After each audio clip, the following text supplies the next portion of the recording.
Muy bienvenidos todos entonces a esta última sesión de nuestro ciclo sobre el pensamiento cristiano antes de Nicea.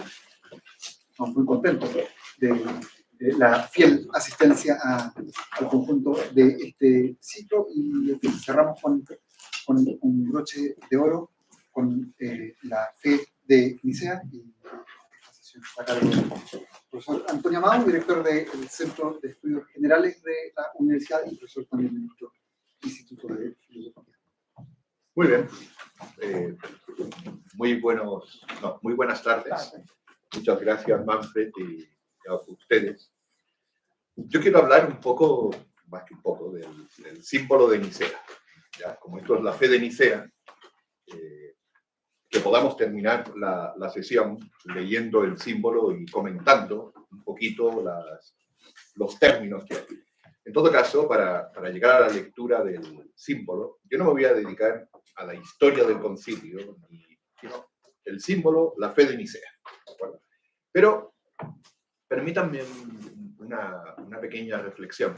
Después en las preguntas, si hay preguntas o intervenciones, si quieren nos complicamos en temas doctrinales y dogmáticos, etcétera, etcétera, y en la medida en que yo pueda, pues participo de esto, ¿no? Pero esto es una reflexión, la que voy a hacer, en principio sencilla, para ver si con eso podemos llegar bien al símbolo de Nicea, ¿no? O sea, la fe cristiana supone lo que está contenido en el querigma, como en el anuncio primero, como dato básico, que hay una filantropía de Dios, un amor de Dios por nosotros, ¿no? Y que ese amor de Dios por nosotros se manifiesta en que ha enviado a su Hijo y que gracias al Hijo nosotros podemos tener vida divina. Para los cristianos de los primeros tiempos era fundamental que se podía estar en relación con Dios, que se podía participar de la vida divina, que había esta, por decir así, bondad de Dios para nosotros, y que gracias a esta bondad de Dios para nosotros teníamos participación en la vida divina. Ahora, esta participación en la vida divina, sin que hubiera formulaciones, en la Sagrada Escritura hay formulaciones preciosas, pero sin que hubiera formulaciones dogmáticas, técnicas, etcétera, etcétera, era comúnmente reconocida por todos como algo inseparable de que Dios había venido a nosotros. El Emmanuel es Dios con nosotros. Ahora, esta, por decir así, este anuncio de la fe cristiana, en el principio también fue, por decir así, resistido. ¿Ya? Lo que quiero plantear un poco es que esta resistencia, esta resistencia a este anuncio de la fe cristiana, antes de entrar en problemas conceptuales, esta resistencia se planteaba generalmente en dos líneas, ¿ya? O sea, los padres, ya tomando bien lo que está en San Pablo, ¿no? Los judíos piden signos, los griegos buscan sabiduría. En general, uno podía encontrar como dos líneas de oposición, de resistencia. Aquí no hablamos de buenos y malos, sino de no comprensión de este mensaje o de este anuncio fundamental de la fe cristiana. Una de las líneas, podríamos decir, iba en, o sea, uno de las resistencias, se movía más bien en el hecho de que el hombre se justifica por la ley. No hace falta esta dispensación de parte de Dios en orden a la salvación, sino que Dios ya nos ha dado la ley y por tanto, gracias a la ley y cumpliendo la ley, que es lo que Dios quiere, el hombre se puede justificar. En esta línea hablaríamos después, en el desarrollo de esta línea, vendrán después los pelagianismos, etcétera, etcétera, pero el hombre se salvaría por sus fuerzas. Si yo me salvo cumpliendo la ley y además puedo cumplir la ley, entonces de ninguna manera hace falta, digámoslo así, que venga Dios a nosotros, etcétera, etcétera. Esta es una línea, ¿no? Una línea de resistencia. La otra, que no sé si llamarla de resistencia o no, pero es una línea según la cual cuesta, perdón, esto ya es invento mío, pero cuesta aceptar una salvación que sea para todos y que además se revele a personas que son limitadas, pobres, que no tienen tanta inteligencia como otros, etcétera, etcétera. Como dice la encíclica Fides Ratio, ¿no? De alguna manera, la sabiduría cristiana, la sabiduría de la cruz, humilla a la sabiduría de los filósofos, etcétera, etcétera. De alguna manera, ¿no? Entonces, hay otra forma de resistencia que consiste en intentar, por decir así, reducir el mensaje de salvación o a categorías que sean categorías de una sabiduría humana. ¿Ya? Es otra línea. En general, estas dos líneas, o sea, son lo que hasta el día de hoy podríamos reconocer como un pelagianismo, un gnosticismo, ¿se entiende? Son líneas distintas, ¿no? Vale. Ahora, la primera línea de resistencia es una línea, la segunda, yo creo que hay elementos, por ejemplo, San Atanasio acusaba a Arrio de que era valentiniano y cosas por el estilo, pero puede ir quedando, porque Valentiniano era un gnóstico, ¿no? Entonces esa es la segunda línea que hemos dicho, ¿no? Bueno, pero la primera línea, que es la de la resistencia, por decir así, que no acepta esta salvación que viene, porque en realidad tenemos que salvarlos por cumplir la ley, es una que se apoyó principalmente en la idea o en la verdad de que Dios es uno. Escucha, Israel, el Señor nuestro Dios es el Señor uno.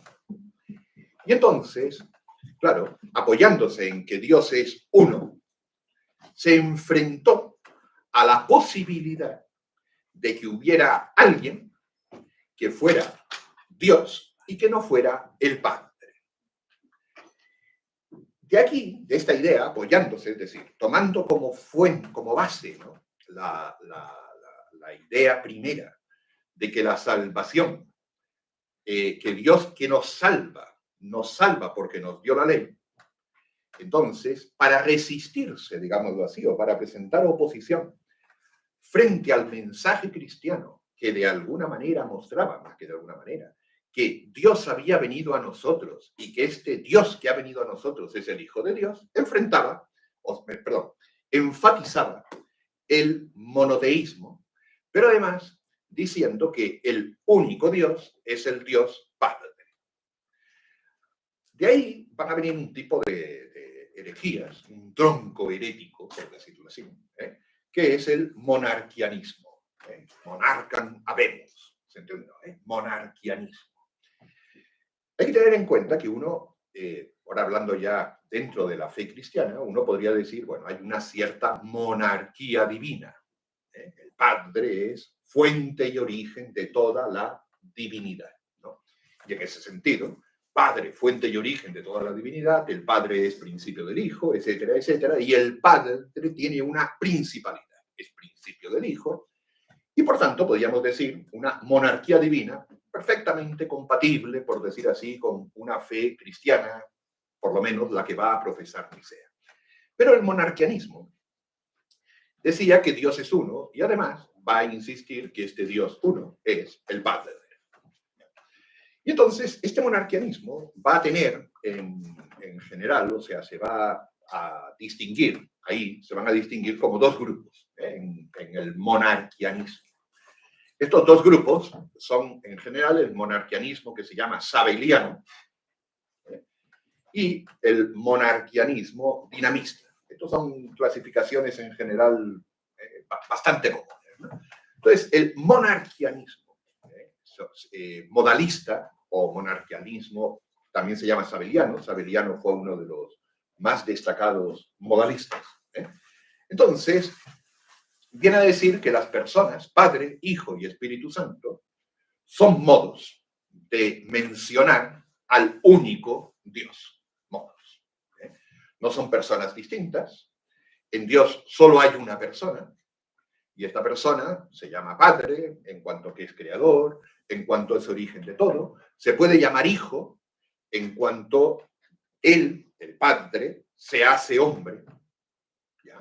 Pero entonces, en cuanto que el Padre se hace hombre, se llama Hijo, en cuanto viene a vivir en nosotros, es Espíritu Santo, pero el que es, y hay que tener en cuenta que en el monarquianismo sabeliano, el que es, hay una verdadera, por decir así, comunicación de la vida divina, si se quiere hablar así, pero porque en realidad Jesucristo, en el monarquianismo sabeliano, Jesucristo es en realidad el Padre.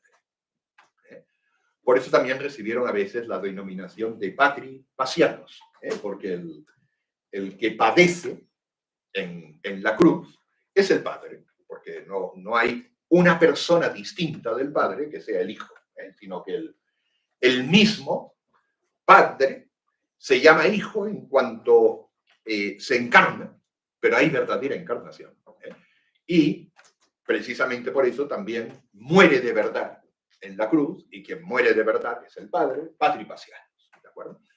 Ahora, este es el monarquianismo, que da a salvo la unidad de Dios y la unicidad de persona. También queda a salvo la comunicación de la vida divina. O sea, está claro que en el sabelianismo había una dificultad para entender cómo puede el Hijo ser distinto del Padre, ser Dios y que no haya dos dioses. No sé, ¿no? O sea, el sabelianismo evidentemente intenta evitar el triteísmo. Pero que... Ahora, está el monarquianismo dinamista, fuerza. Entonces, el monarquianismo dinamista lo que es en el fondo el adopcionismo. El adopcionismo, entonces, el Dios uno, el Padre, el Dios uno es el Padre. El Dios uno adopta un hijo, adopta un hombre, es un hombre que en él está la virtud de Dios. Y estando en él la virtud de Dios, puede ser llamado hijo de Dios, pero es llamado hijo de Dios, como puede ser llamado hijo de Dios cualquier otro que también es adoptado por Dios, etcétera, etcétera. No porque sea Dios, ni como en el sabeliano, que es Dios, ni, bueno, no porque sea Dios, en pocas palabras, sino porque es un hombre. Además es un hombre que se salva porque cumple los mandamientos, ¿no? Lo que pasa que en él se reconoce el efecto del obrar de Dios, la virtud de Dios en él, y por eso se llama hijo de Dios. Esto, podríamos decir, tenemos por un lado, ¿ya? Estos dos monarquianismos, el monarquianismo sabeliano y el monarquianismo dinamista, de alguna manera fueron sintetizados en un personaje que se llama Pablo de Samosata. Pablo de Samosata, de alguna manera, este fue condenado en el 268, si no me equivoco. ¿Se entiende? Pablo de Samosata une o hace una síntesis de ambos monarquianismos, ¿ya? Del sabeliano y del dinamista. Entonces, el monarquianismo dinamista, en pocas palabras, es lo que dije antes, es el adopcionismo. Ahí está presente de forma totalmente radical esa primera línea de resistencia, de que la salvación viene por Dios, que Él ha venido a nosotros. Esa es la primera línea, el adopcionismo. Bien. Entonces, hace una cierta síntesis, una síntesis compleja, una síntesis que yo le he estado dando vueltas estos días para buscar textos, informarme más, pero es una síntesis compleja. Una síntesis que, según la cual el Padre, está el Padre, que es el único, ¿ya? Y el Padre va a habitar en un hombre. Y cuando el Padre habita en este hombre, se llama Hijo. Aquí hay que tener en cuenta lo siguiente.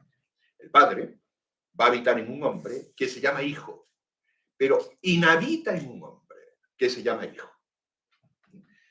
Para Pablo de Samosata, esto sucede en un momento. Por tanto, no es como en el sabeliano, que Padre, Hijo y Espíritu Santo son el mismo. Y como son el mismo, por decir así, el hijo se va a llamar hijo cuando se hace hombre. Aquí no es que hay un Dios que se hace hombre, viene a habitar. Y viene a habitar y ahí se le llama hijo. Lo que pasa que no es tampoco que es hijo por adopción, por decirlo así, ¿no? Viene a habitar la virtud de Dios en este hombre, ¿eh? Y ahí el hombre se llama hijo.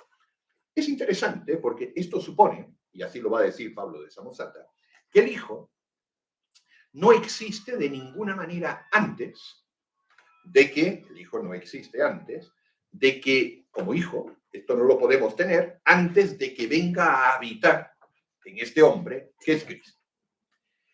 Esto no es meramente la primera línea de resistencia, esa que decíamos, la resistencia de la salvación meramente por las obras, porque en Pablo de Samosata hay comunicación de la vida divina.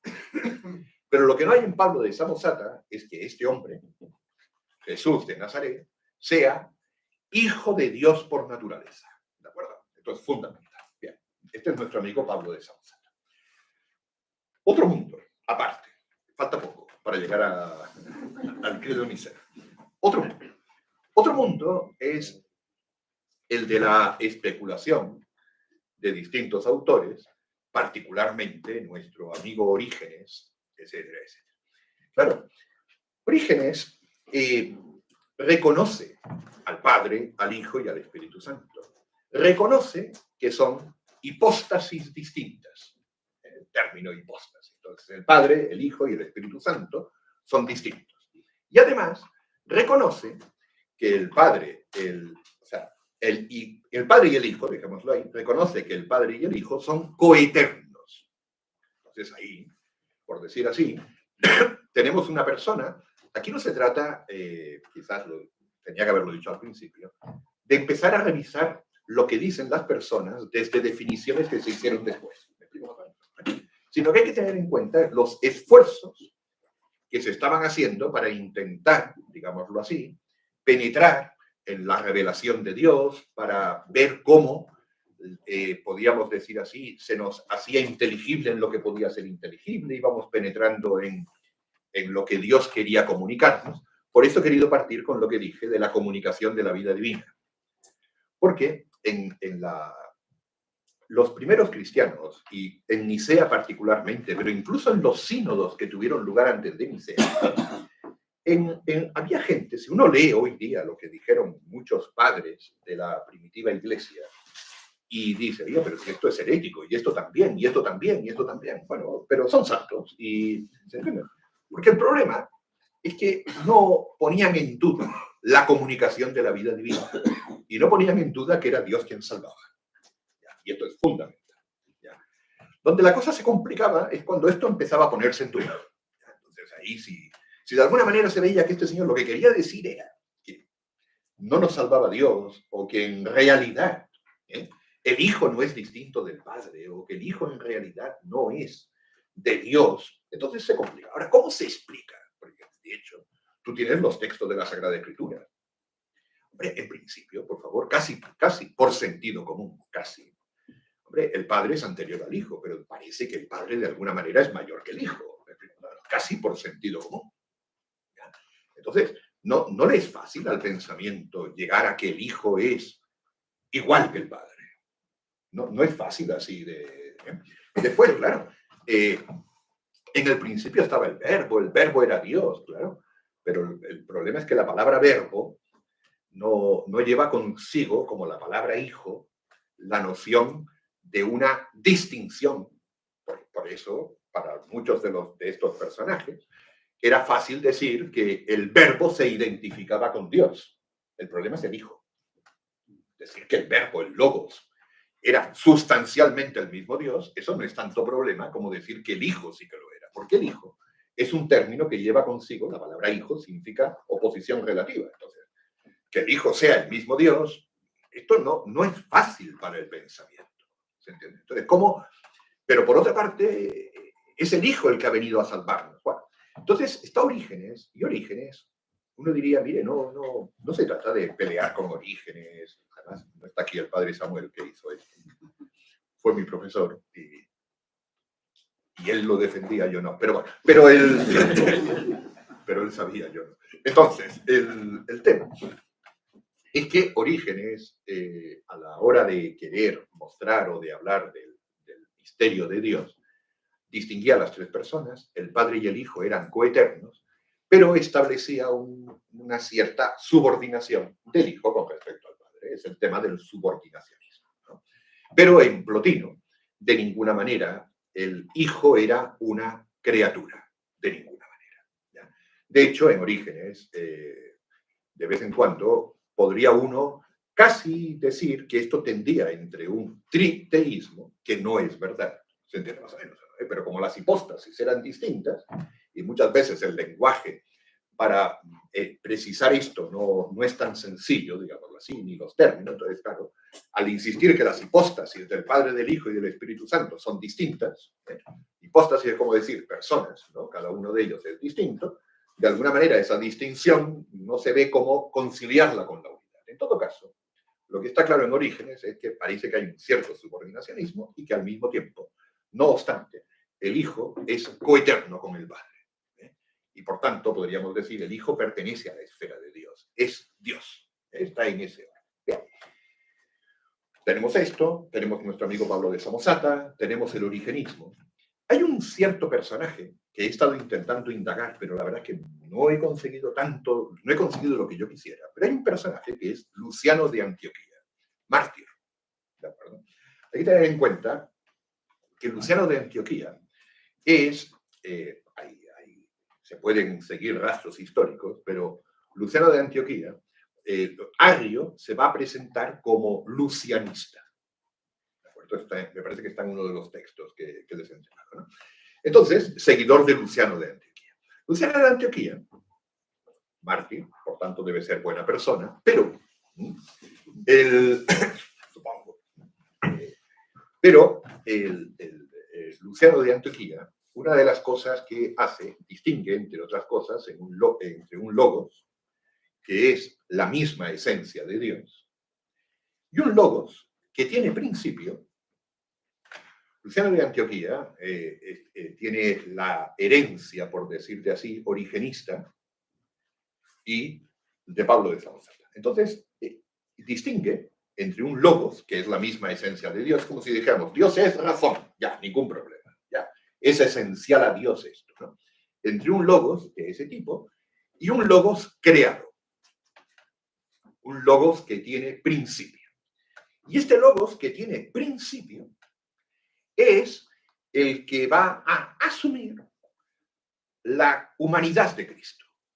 Pero este logos tiene principio, ¿ya? Entonces, hemos llegado, por decir así, yo tenía un profesor que decía, mire, el arrianismo, decía, todo esto se puede discutir, pero con eso ya estamos listos para leer esto, ¿ya? Decía, el arrianismo es una síntesis, es una refundación, una reconstitución del error judío. El error judío es la resistencia a aceptar la salvación que viene por dispensación de la bondad divina. Es una refundación de esto. En esta línea que hemos dicho de los adopcionismos, pero sintetizados, digámoslo así, con este sabelianismo, en la línea de Pablo de Samosata, es una refundación de esto, con el origenismo. ¿Se entiende? Hay un subordinacionismo que toma su línea de aquí, que en Orígenes no era de ninguna manera, o sea, Orígenes hubiera condenado a Arrio, me explico más o menos, no iba de ninguna manera por aquí, pero conceptualmente se sintetizan estas dos cosas. De hecho, en Arrio tenemos, entre otras cosas, a mí me gustaría si podemos leer un texto un momento, pero en Arrio tenemos, de alguna manera esto, que el verbo es una herejía trinitaria. Es una herejía que, por decir así, tiene que ver con Dios antes de la encarnación, para que se entienda. No sé si lo he dicho bien. ¿Se entiende? Es una herejía trinitaria, estrictamente trinitaria. Pero el verbo, en Arrio, es una criatura, es la primera, por decir así, de todas las criaturas. A partir de ella se hicieron todas las cosas, pero es criatura. Y este verbo, en un momento determinado, que es el Hijo, va a unirse por decir así, va a unirse a la humanidad de Jesucristo. El problema es que Jesucristo, el sujeto Jesucristo, no es tampoco propiamente el verbo, sino alguien en quien está el verbo. Esto es importante. Por eso el arrianismo queda además, y esto se ve después tanto en San Atanasio como en el mismo San Alejandro que pelea con Arrio, tan es así que el arrianismo, si se trata desde el punto de vista de lo que es la salvación cristiana, de Dios, que ha venido a nosotros mediante Cristo, que es el Hijo de Dios y que es mediador entre Dios y los hombres, en el arrianismo la cosa es muy extraña, porque este Jesucristo no es exactamente un hombre. Fíjense que después una de las críticas que se le va a hacer, evidentemente, porque el verbo va a unirse, por decir así, a la carne de este hombre, pero este hombre no va a tener alma, en su lugar va a estar el verbo. Entonces, esto no es ni propiamente un hombre, y el que está unido ahí tampoco es propiamente Dios. Entonces, es una cosa muy extraña porque no puede ni conducirnos a Dios ni salvarnos a nosotros. ¿Me explico? Entonces, el Jesús, por decir así, arriano, es extraño. Bien. Entonces, con estos datos, permítanme una cosa de nuestro amigo. Esto es del libro, ¿ya? Espero que se pueda fotocopiar, ¿ya? Pero de aquí está la carta de Arrio a Eusebio de Nicomedia. Entonces,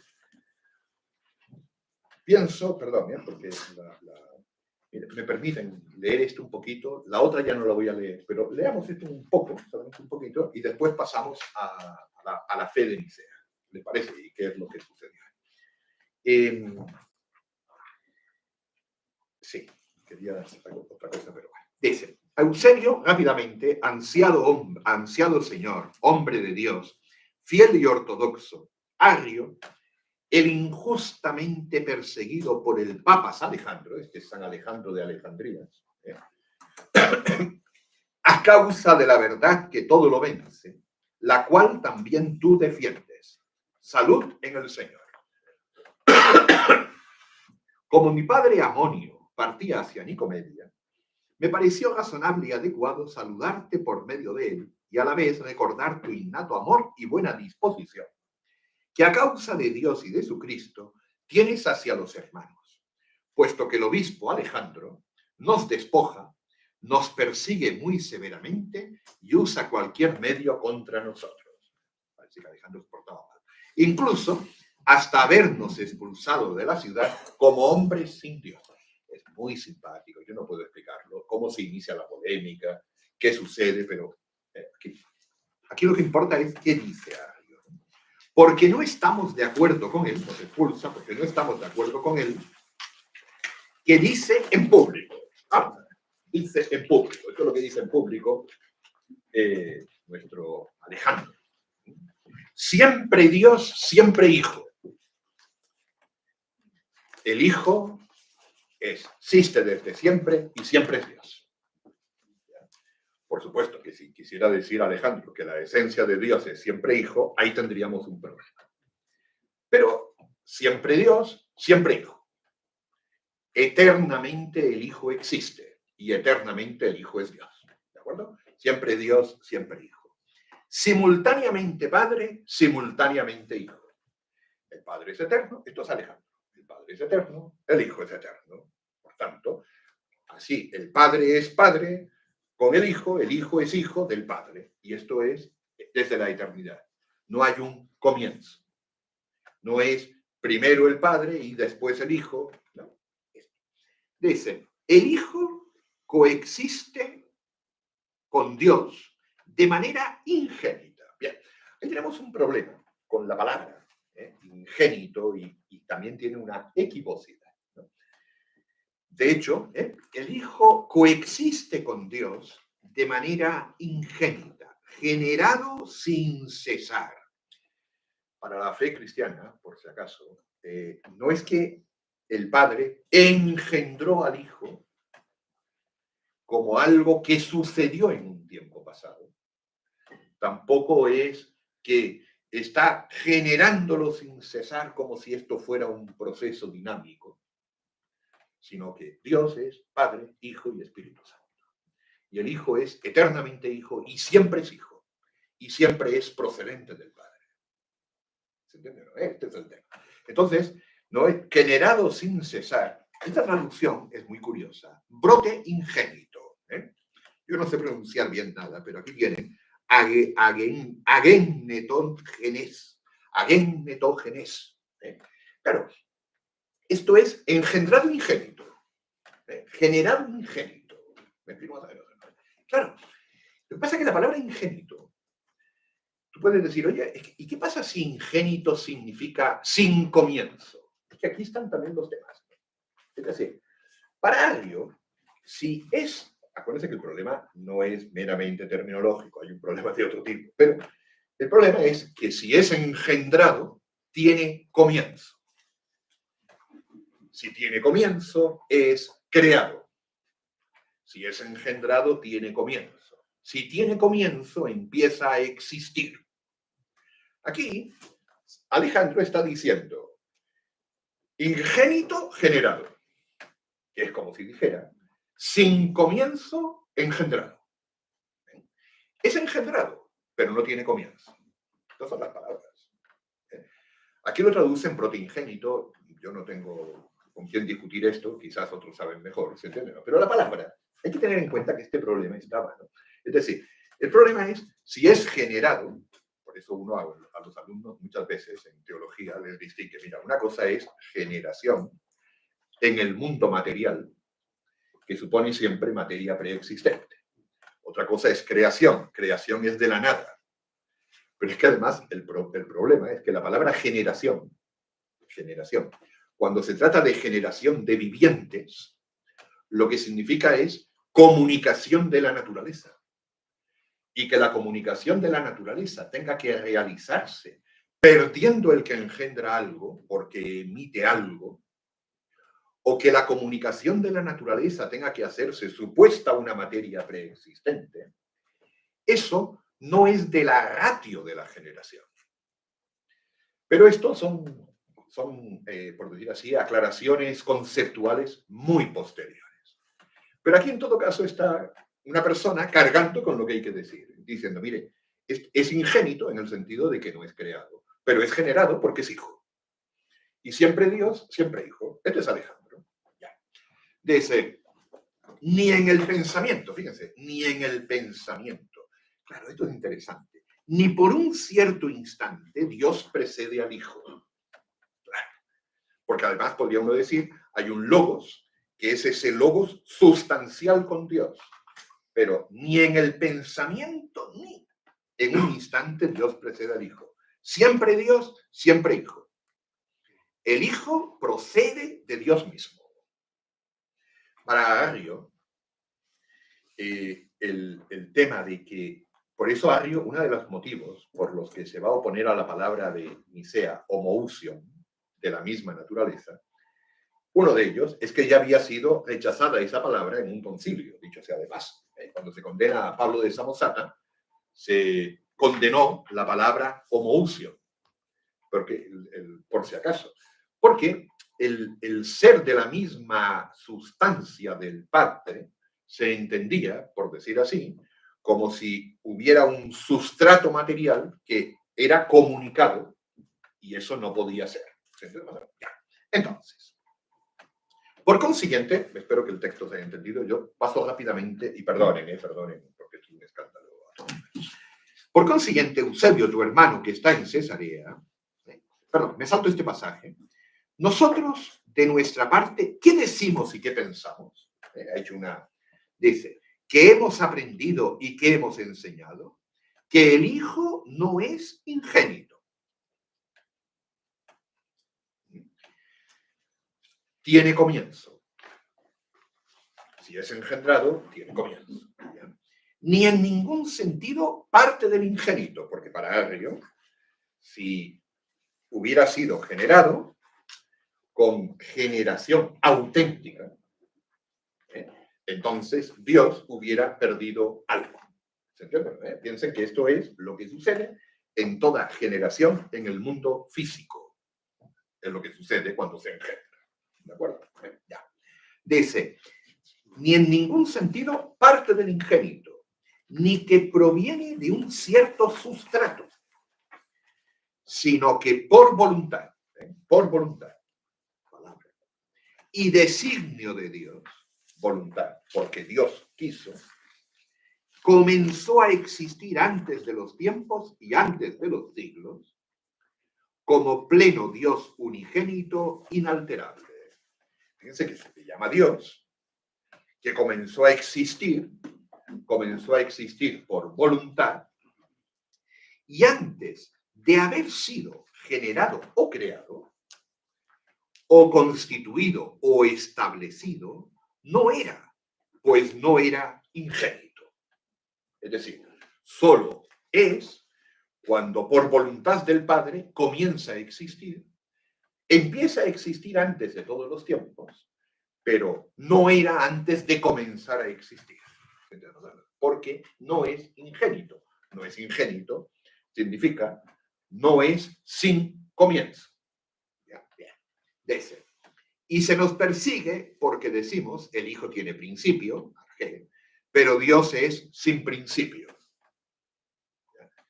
Después, el lenguaje de la Iglesia no está aquí, no está en Nicea, pero por supuesto que va a decir que el Padre es principio del Hijo, pero que ser principio del Hijo no significa que el Padre sea causa del Hijo como quien lo crea a partir de la nada. ¿Se entiende? Es principio, claro. Porque el Padre es el Padre, fuente y origen de toda la divinidad, como después dirá un concilio de Toledo, que pondrá esta formulación. Ya. Espero que se haya visto, entonces vamos inmediatamente al símbolo. Y con esto yo me callo, pero leamos el símbolo. ¿Te parece? Aquí, por favor, hay tantas cosas. Esto es, creemos en un solo Dios, Padre Todopoderoso, creador de todas las cosas visibles e invisibles. Aquí, por favor, el credo de Nicea, algunos autores dicen, esto no es, creo, la fórmula no es, creo en un solo Dios, y después empieza Padre, Hijo y Espíritu Santo. No es así la fórmula, sino que es, creo en, y después Padre, Hijo y Espíritu Santo.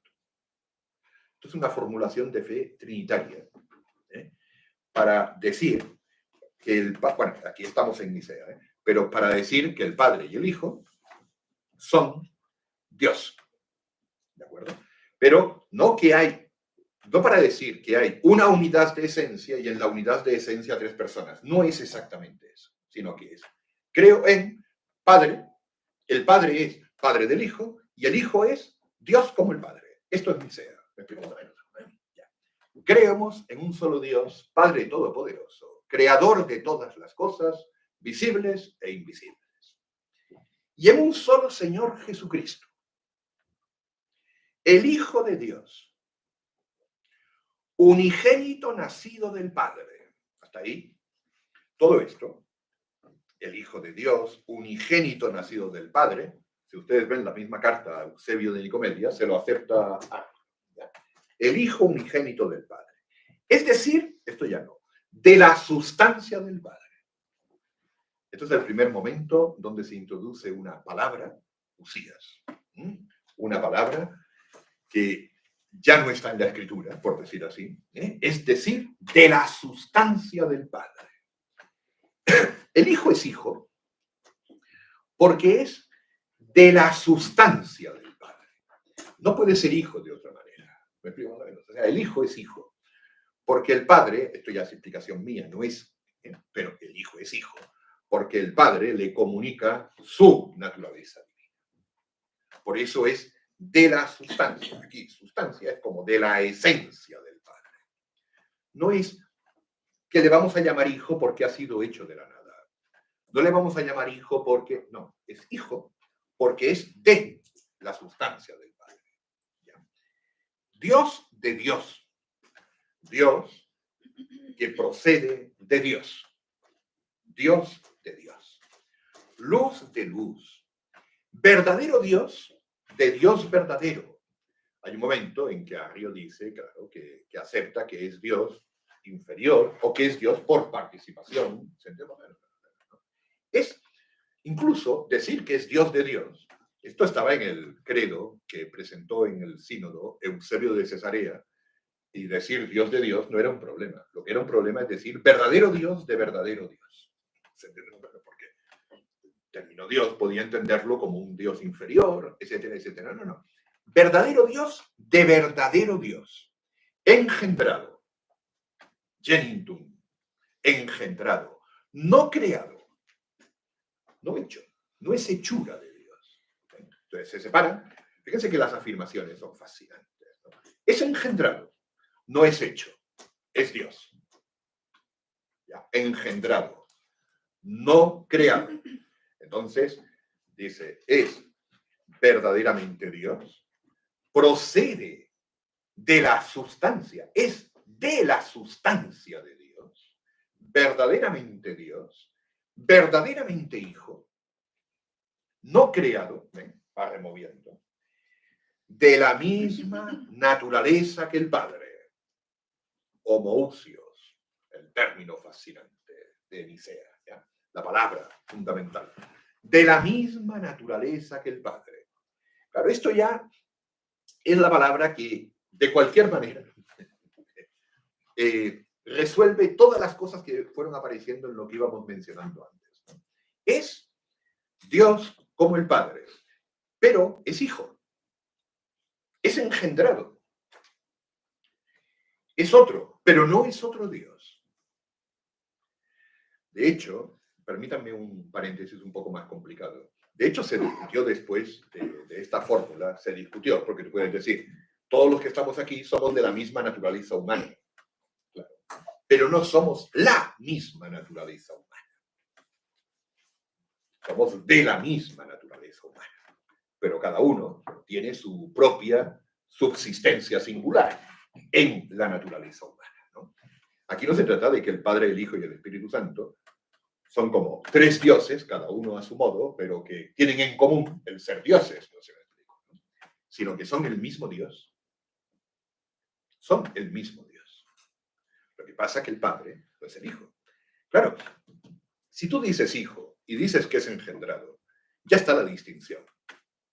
Pero es una distinción que tiene que quedar a salvo, y en la que tiene que quedar a salvo que son de la misma naturaleza. Si yo dijera, todos los que estamos aquí somos de la misma naturaleza, y quisiéramos, porque en el caso de Dios, el Padre, el Hijo y el Espíritu Santo son de la misma naturaleza y son el mismo Dios, porque solo hay un Dios. Si yo dijera, los que estamos aquí todos somos de la misma naturaleza, y la palabra homoousion quisiera decir en Dios que ellos son, quisiera decir directamente en Dios que ellos son el mismo Dios. Esto es complicado, ¿eh? Pero si la palabra homoousion en Dios quisiera decir directamente que ellos son el mismo Dios, entonces, aplicada a nosotros, querría decir que somos el mismo hombre. ¿Me explico más o menos? Y eso no quiere decir. La palabra homoousion no quiere decir que son el mismo Dios. Quiere decir que son de la misma naturaleza. Y como la naturaleza divina subsistente es una, son el mismo Dios. Pero no quiere decir inrecto que son el mismo Dios. Quiere decir que son de la misma naturaleza. ¿Me explico más o menos? ¿No? Que el Padre, que el Hijo es Dios como el Padre es Dios. Ahora, como la naturaleza divina no es multiplicable, entonces el Padre y el Hijo son el mismo Dios. Pero el Padre es distinto del Hijo porque eso está en la distinción, ¿ya? Dios de Dios, luz de luz, Dios verdadero de Dios verdadero, engendrado, no creado, de la misma naturaleza que el Padre, por quien todo fue hecho, tanto lo que hay en el cielo como en la tierra. Ya, me callo, por favor, porque es muy largo esto y quizás hay preguntas, intervenciones. Lo siento que me haya alargado. Disculpen esto. ¿Quejas? Por favor. Yo no haría una pregunta, pero antes de todo, me gustaría la clase porque estuvo muy buena, muy didáctica la clase. Y le quería preguntar que, si, bueno, si es el mismo Dios, al final, ¿cuál es la virtud de la distinción? ¿Por qué necesitamos distinguir entre el Padre y el Hijo? Ese es el gran misterio. De hecho, lo que pasa es que el gran misterio de nuestra fe es que el Dios uno es comunión de personas. Pero ¿por qué habríamos de distinguir como qué hace, digamos, especial al Padre y que lo distingue del Hijo? El ser padre. Pero, como ¿qué implicancia tiene eso, digamos? El padre. Padre que, o sea, la implicancia que tiene es toda la vida cristiana, todo el misterio nuestro, todo el misterio, o sea, uno podría decir, la implicancia, si fuera la implicancia, de ahí se deriva toda la vida nuestra, de la vida de la iglesia, aquello a lo que estamos llamados a participar de esa comunión. El misterio de la iglesia misma, para católicos, sería el misterio de esa participación en la comunión de la vida trinitaria. Convocados, por decir así, llamados, en última instancia, a poder entrar en ese misterio de la comunión de las divinas personas. ¿No? Ahora, esto se nos ha revelado, es un misterio magno. Ahora, pero si te han dicho, mira, el Hijo, si de verdad, el Hijo, Jesucristo, si de verdad es el Hijo de Dios, Hijo, según naturaleza, no hijo por adopción, etcétera, etcétera, ahí la palabra hijo lleva consigo oposición relativa. El padre y el hijo tienen que ser distintos. Pero si de verdad es el Hijo de Dios, Santo Tomás tiene una frase que a mí me ha gustado varias veces, pero que dice, Dios que ha concedido a los otros el poder de engendrar, ¿no será Él capaz de engendrar? ¿Cómo va a ser incapaz de engendrar? Ahora, nos suena duro porque parece que si engendra a otro Dios.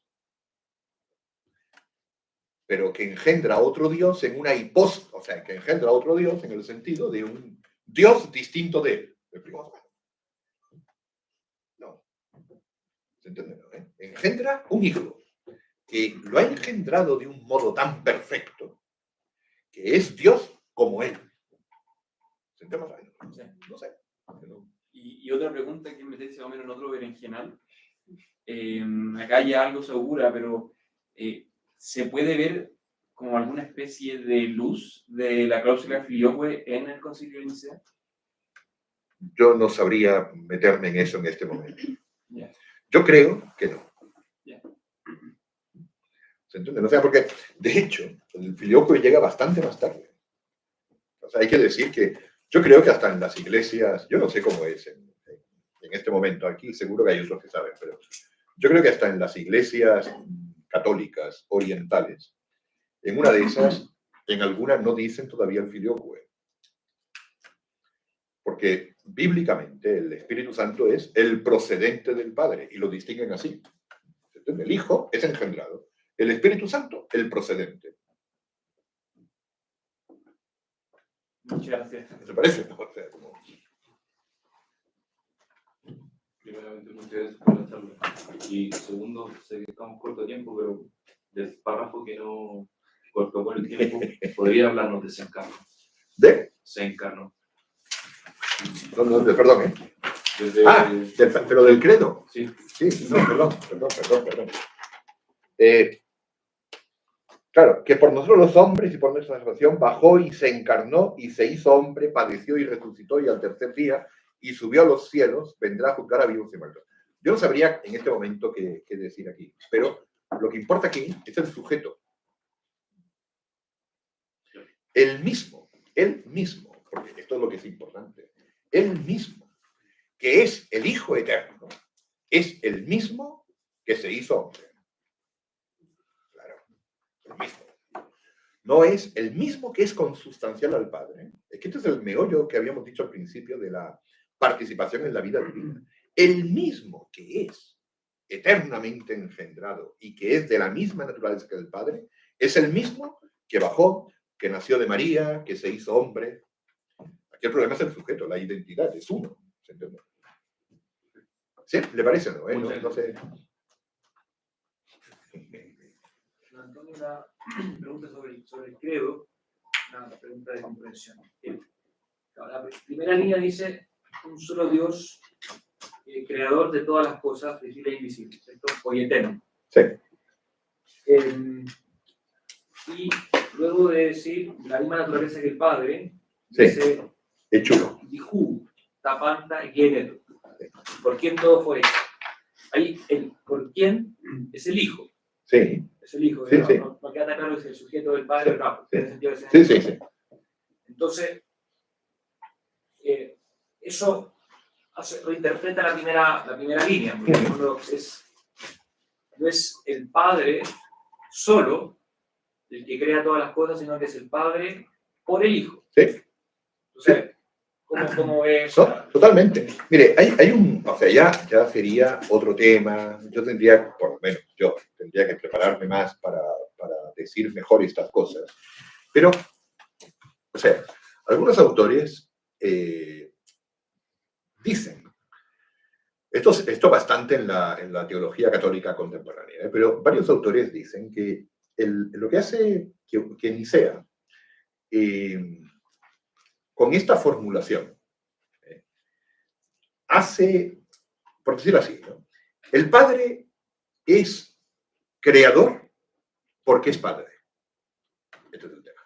¿Se entiende más o menos? O sea, que si no fuera, digámoslo así, por el Hijo, si no tuviéramos la consustancialidad del Hijo, no se podría salvar bien que pudiera ser Padre. De hecho, hay algunos autores que dicen, acuérdense aquel texto, ¿no? Nos eligió en él antes de la constitución del mundo. Entonces lo dicen así. Para que sea posible la creación, tiene que ser por lo menos posible, ¿ya? Tiene que ser por lo menos posible la asunción de lo creado por Dios. ¿Me explico más o menos? Y si no, no habría, es decir, por decirlo de alguna manera como puramente imaginativa, no habría conexión. ¿Se entiende más o menos? Entonces, aquí algunos autores hacen mención de esto, claro. El Padre, lo que pasa es que cuando tú dices el Padre, que te conozcan a ti, ¿cómo es? El que me ha visto a mí ha visto al Padre. ¿Se entiende? El Padre es el Dios vivo. El Padre es, de alguna manera, quien se revela en el Nuevo Testamento, que ahora se revela como Padre. ¿Me explico más o menos? Entonces, pero ahora en el credo de Nicea, y por eso el Padre, podríamos decir, ya lo podrías decir, es el Padre de todas las cosas, etcétera, etcétera. Pero Nicea te dice ahora, por el Hijo, claro. Por el Hijo. ¿Se entiende? Por el Hijo es lo que está en el credo, digámoslo así, ¿no? O sea, Él es, porque además acuérdense que esto, también en los subordinacionismos, estaba la posibilidad del demiurgo creador, cosas por el estilo, ¿no? Ahora, aquel por quien se crea todo no es un demiurgo que es un Dios inferior, sino que es consustancial al Padre, ¿ya? Y eso es lo que se viene a decir aquí. Ahora, para algunos, como le digo, lo que dice usted, ¿no? El hecho de que se afirme que es por el Hijo es también lo que hace comprensible que el Padre sea creador. Incluso hay un autor que tiene un libro que se titula así, Creador porque Padre. ¿Se entiende más o menos? Como queriendo desarrollar este aspecto. No sé si contesté más o menos. Creador porque Padre. Lamentablemente, con eso tenemos que poner fin a este ciclo, así que... Pero no me voy.